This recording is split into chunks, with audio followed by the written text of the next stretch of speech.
Attendez, qui a dit qu'il fallait qu'on continue à penser comme hier, à reprendre comme avant notre quotidien? Et si on en profitait pour combler ce vide et redéfinir notre identité, notre vie, pour ne plus se reposer sans cesse la question « Mais quel est mon objectif dans la vie ?» Et si ce changement ne dépendait que de nous? Et si nous choisissions de changer de direction et de dire « Je veux trouver un sens à ma vie » et ne plus dire « Je ne crois qu'en moi, Dieu n'existe pas et l'amour non plus ».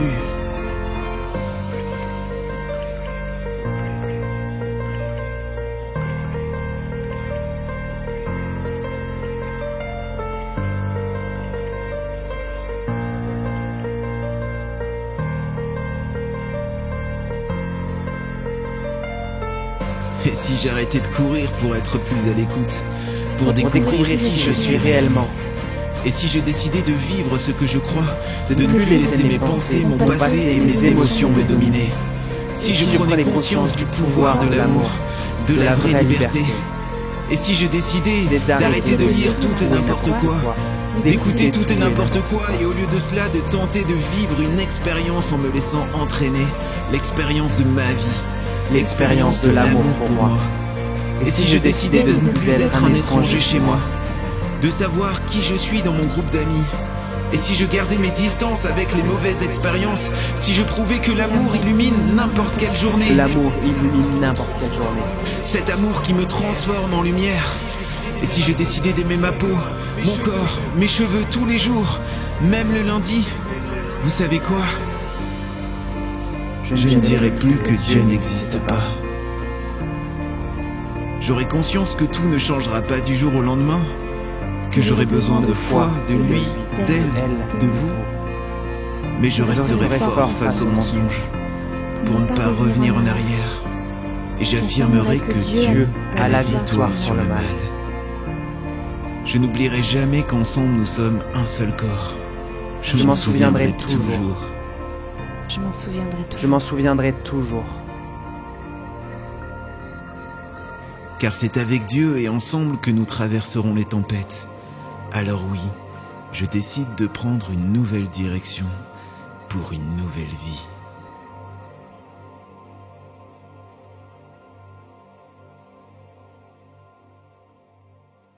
Je décide aujourd'hui de prendre une nouvelle direction pour une nouvelle vie. Je ne sais pas ce que vous retenez de ce teaser qui annonce notre campagne. Je ne sais pas ce qui vous a marqué, la phrase ou l'image qui vous a marqué. Oh, vous avez vu, il y a beaucoup de si, beaucoup de phrases commencent par si. Alors on pourrait prendre ces si comme des hésitations, des questionnements. Et si je décidais? Et si je choisissais? Et si j'arrêtais de courir? Ou alors je peux les prendre aussi comme une décision. Et si ce changement pour une nouvelle vie ne dépendait que de nous? Ces si peuvent passer de l'hésitation à la décision. Moi, il y a une image qui m'a marquée, que je veux retenir, et je trouve qui illustre un peu l'idée qu'on peut se faire de la vie chrétienne. Parce que voilà, pendant toute cette campagne 180, nous allons parler de cela, de notre vie chrétienne, de notre marche avec Dieu, de notre croissance, de notre maturité spirituelle, de la qualité de notre vie chrétienne. Alors disons-le dès le début, notre qualité, cette qualité de vie chrétienne, eh bien, résulte de ce que nous croyons au sujet de Dieu et au sujet de nous-mêmes, de la vision qu'on a de Dieu et de la relation qu'il a avec nous. Alors, une image qui pourrait illustrer, ou on pourrait croire que la vie chrétienne est ainsi, que je retiens, c'est celle du puits. Vous l'avez remarqué, c'était vers la fin de la vidéo. Comme si on passe notre temps à être au fond d'un trou, et on voit de loin une lumière au bout du tunnel, et on essaie de l'atteindre. On essaie de l'atteindre avec nos propres forces. Les promesses de Dieu sont là.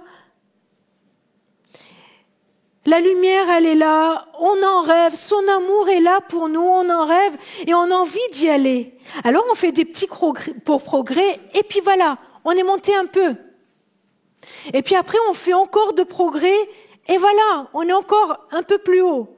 Et encore des progrès, et de nouveau, on est un peu avant.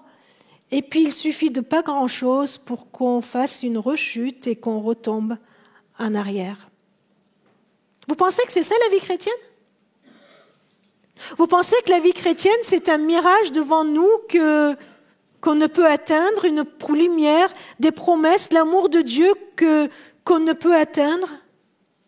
Que dit la Bible ?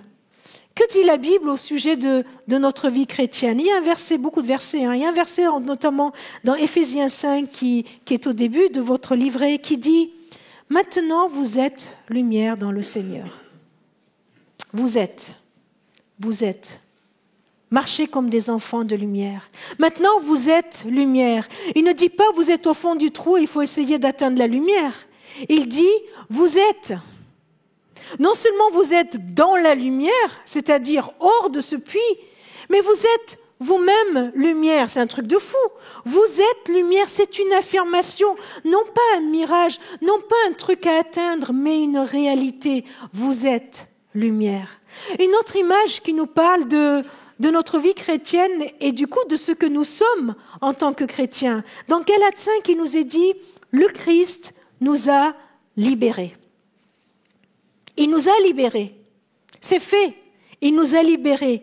Pour que nous soyons vraiment libres, alors résistez. Ne vous laissez plus attacher avec les chaînes de l'esclavage. Voilà des affirmations qui sont très fortes. Et je crois que dès le début de cette campagne, nous avons à réaliser que notre nouvelle identité en Christ, elle n'est pas progressive. Elle est acquise pour nous. Je ne deviens pas de plus en plus enfant de Dieu. Mon identité en Christ n'est pas progressive. Elle est acquise pour nous. Je ne deviens pas de plus en plus chrétien, de plus en plus aimé de Dieu, de plus en plus pardonné. Non, je suis enfant de Dieu. On l'a chanté. Je suis héritier du Père, co-héritier avec le Christ. Ce sont des choses qui sont là pour nous ici et maintenant. C'est acquis. Tout est accompli. Alors, ma vie chrétienne, mon identité chrétienne, c'est un 180 radical. Il y a une radicalité dans mon identité. Je ne suis plus esclave, mais libre. Je ne suis plus orphelin, mais enfant de Dieu. Je ne suis plus un condamné, mais un gracié. Un gracié, quelqu'un qui est pardonné. Je ne suis plus loin de Dieu, mais sous sa protection. Je ne suis plus pécheur, mais sanctifié. Voilà, il y a un changement radical dans mon identité. Et cela doit me conduire à un changement radical dans ma vie. Dans ma vie, les conséquences dans notre vie chrétienne, dans notre marche avec Dieu. Je sais, vous le dites tous là, vous dites oui, ok, d'accord, si mon identité, il y a un changement radical, mais alors, pourquoi on ne le vit pas ? Pourquoi dans notre vie de tous les jours et dans ma vie chrétienne, je ne vis pas ce changement d'une façon aussi radicale ? Eh bien, parce que ma mentalité n'a pas changé. Parce que je peux être encore prisonnière de mon ancienne mentalité, passer des ténèbres à la lumière, de statut d'esclave à libre, d'orphelin enfant de Dieu. C'est pour ça qu'il nous faut apprendre à grandir fort et libre. Il faut nous apprendre à vivre cette nouvelle identité, à vivre cette nouvelle vie qui résulte de cette identité. Il me faut apprendre à changer ma mentalité. Je vous donnais un exemple. Pendant que je réfléchissais à cette prédication, il y a un souvenir lointain qui m'est venu à l'esprit. Il est tellement lointain, c'était quand j'étais enfant, donc vous imaginez. Donc un souvenir qui m'est venu à l'esprit, c'était les périodes où nous vivions avec mes parents encore au Liban. Et nous avions avec nous une grand-mère qui vivait avec nous. Cette grand-mère était là, elle participait à la vie de famille, elle vivait comme nous, bien sûr. Et puis j'ai remarqué que quand nous avions fini le repas, Au moment où chacun commence à débarrasser la table, elle était là, elle regardait autour d'elle et elle prenait un petit bout de pain qui était resté sur la table et elle le mettait tout de suite dans sa poche. Et puis elle faisait comme si de rien n'était et elle continuait. Et puis des fois dans l'après-midi, on avait toujours un panier de fruits sur la table de la salle à manger. Dans l'après-midi, elle passait et puis elle regardait comme ça autour d'elle et quand personne ne la voyait, elle prenait une pomme ou une orange et elle la mettait vite dans sa poche. Et moi, l'enfant que j'étais, j'observais cela et je comprenais pas. Je comprenais pas pourquoi elle faisait ça. Et j'ai demandé à ma mère, mais pourquoi mamie, elle fait ça?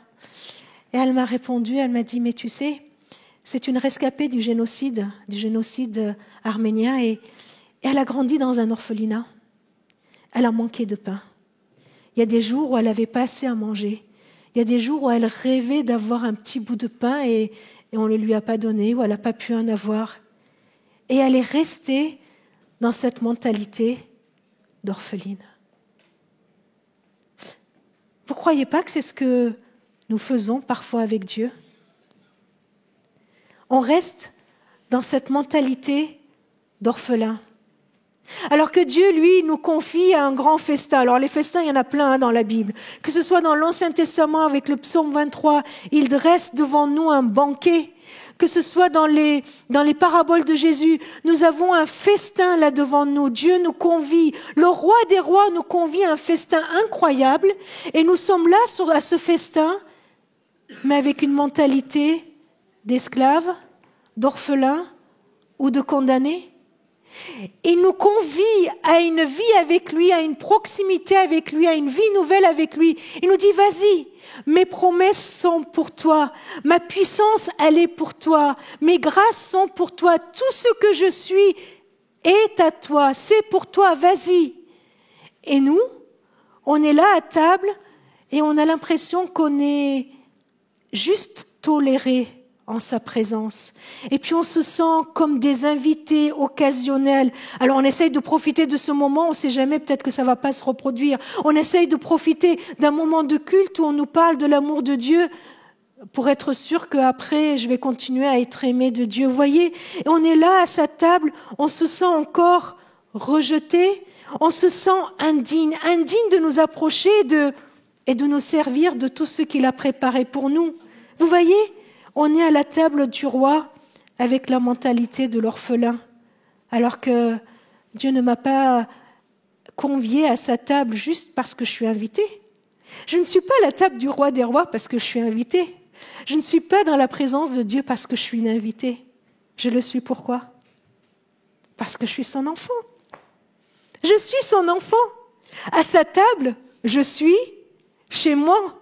Vous n'invitez pas votre enfant, non, votre enfant n'est pas un invité chez vous. Il est chez lui puisqu'il est dans la maison de son papa, de sa maman.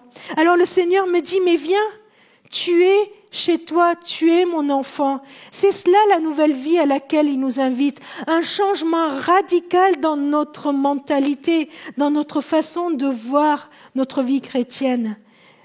Et pourquoi? Parce que tout est acquis par lui.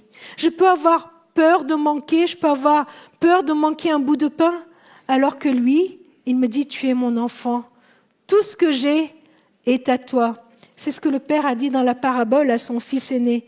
Le jour où je suis devenu enfant de Dieu, le jour où par ma conversion, j'ai accepté cette nouvelle identité qu'il me donne, ou le jour où j'ai accepté ce qu'il a fait sur la croix pour moi, le jour de ma conversion, une conversion, c'était en 180, eh bien, je suis devenu enfant de Dieu. Tout ce qu'il a est pour moi. Paul n'arrête pas de le dire dans les épîtres, 1 Corinthiens 6, 1 Corinthiens 7. Dieu vous a acquis. Il a payé le prix pour cela. Tout est acquis. Jésus lui-même l'a dit. Il nous a dit qu'à tous ceux qui l'ont reçu, lui, à tous ceux qui croient en lui, il nous a permis de devenir enfants de Dieu. Et nous ne sommes pas devenus par une naissance naturelle ou par une volonté humaine. C'est Dieu. C'est Dieu qui leur a donné une nouvelle vie. Jean 1, 11. C'est Dieu qui nous donne cette nouvelle vie.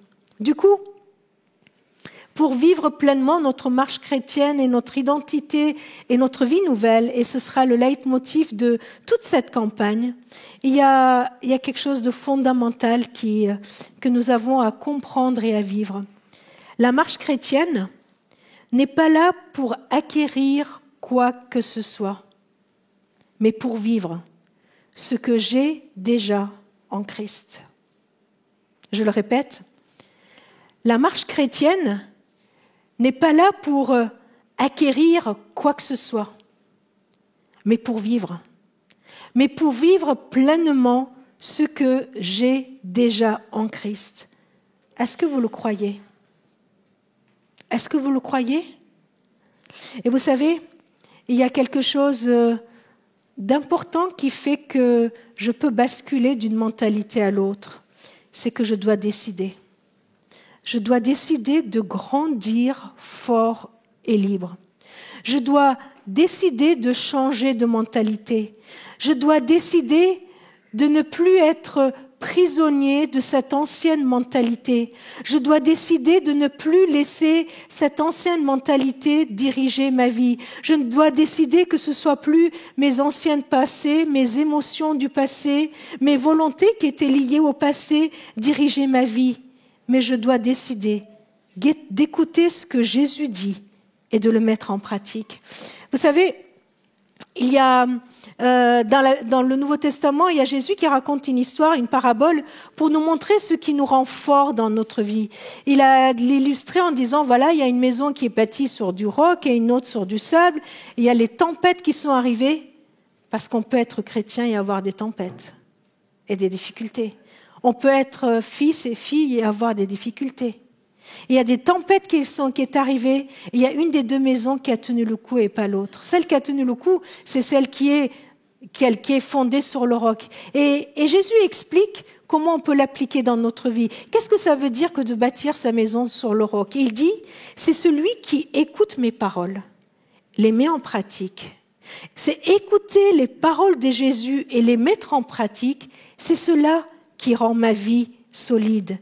Écoutez plus ce que Dieu dit de moi, de ce qu'il a fait pour moi, plutôt que la voix de l'ennemi, parce qu'il y a un ennemi qui veut venir et qui veut que je reste dans ma mentalité d'esclave. Il veut m'enfermer dans la mentalité d'orphelin et il veut m'enfermer dans la mentalité du condamné. Et si j'écoute cette voix, je me laisse enfermer dans cette mentalité, alors que Dieu, lui, il me dit que je peux grandir fort et libre. Comment? En écoutant ce que lui, il me dit. Et en fondant ma vie sur ce que lui, il dit de moi, plutôt que ce que l'ennemi dit de moi. Ce que lui, il dit de moi dans la parole, plutôt que ce que même tous les autres pourraient dire de moi. Alors oui, je dois décider de grandir fort et libre. Pour cela, j'ai besoin comme on l'a dit, de connaître plus Dieu, d'écouter Dieu, de le connaître un peu plus pour savoir comment marcher. C'est pour ça que nous allons avoir à 12h30, après ce culte, un temps de jeûne et prière. C'est pour ça que nous voulons commencer cette campagne avec un temps de jeûne et prière. Vraiment, je vous invite à rester de 12h30 à 14h, un temps tous ensemble. On va être à l'écoute de Dieu. On veut l'écouter parce qu'on veut le connaître davantage. On veut savoir plus qui il est. Et puis, on va avancer avec lui. On va vivre ce qu'il nous dit. On veut l'écouter et mettre en pratique tout ce qu'il nous dit. Et pendant cette campagne, il va y avoir beaucoup de thématiques que nous allons étudier. Du coup, on a besoin d'en parler les uns avec les autres. On a besoin d'échanger avec les autres. On a besoin de nous encourager mutuellement. C'est pourquoi nous vous encourageons à venir dans un groupe maison. Je sais que vous êtes nombreux déjà à faire partie des groupes maison. Rebecca me dit, ça y est, le nombre, il explose. Bon, il va exploser encore plus, allez-y. Parce que tant qu'il y a encore quelqu'un qui n'a pas un groupe maison, on va en ouvrir. On va en ouvrir pour que tout le monde puisse suivre un groupe maison. Alors, si vous ne faites pas encore partie d'un groupe maison et que vous dites, tiens, c'est l'occasion, à la fin du culte, vous venez ici, il y aura Rebecca, il y aura Olivier, pour vous donner toutes les informations nécessaires. J'ai besoin de grandir libre et fort, en connaissant mon Seigneur personnellement, en étant aidés les uns et les autres, avec les autres, et en allant chercher dans la parole ce que lui, il dit de moi. C'est pour ça aussi que nous vous encourageons à prendre du temps dans vos méditations quotidiennes pour y réfléchir. Vous avez le livret, n'hésitez pas à le prendre à la sortie. Pour tous ceux qui sont sur Internet et tous ceux qui ne sont pas dans cette salle, il y a le PDF du livret qui peut être téléchargé, c'est dans le descriptif de la vidéo. Alors mes amis, qu'est-ce qu'on va faire ? On va accepter juste de se dire qu'on est dans un trou et puis petit à petit on va atteindre la lumière ? Ou est-ce qu'on décide que ma nouvelle identité va déterminer ma nouvelle vie ? Que je ne veux plus vivre avec une mentalité d'esclave, avec une mentalité d'orphelin et avec une mentalité de condamné. Je veux vivre comme un enfant de Dieu. Je veux vivre comme quelqu'un qui est libre. Je veux vivre comme quelqu'un qui est complètement gracié, qui est pardonné.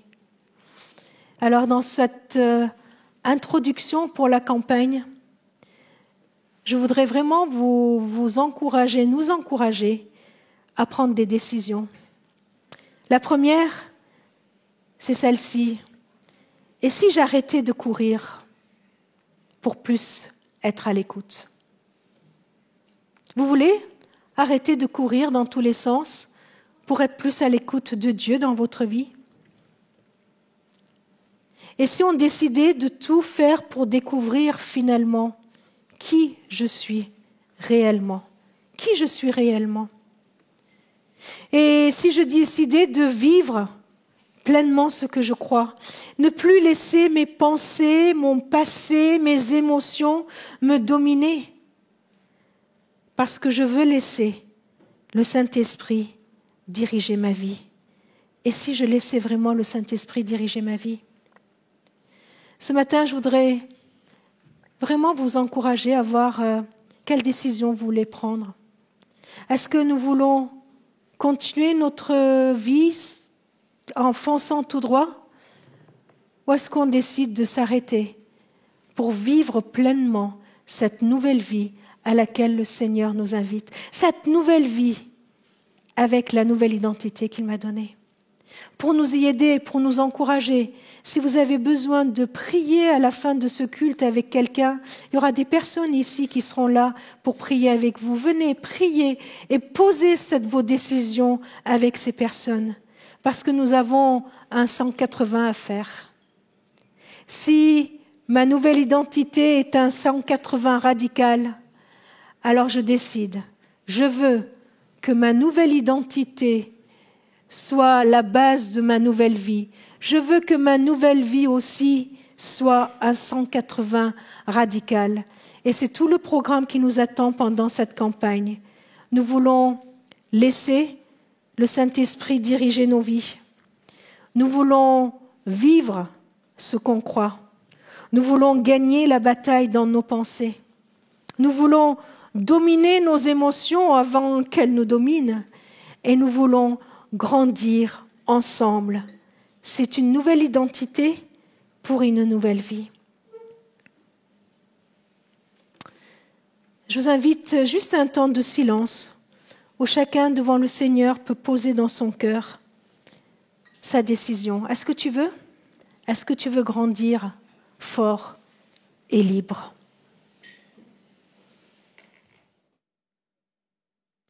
Seigneur, je voudrais te remercier pour ce que tu as déjà fait pour nous.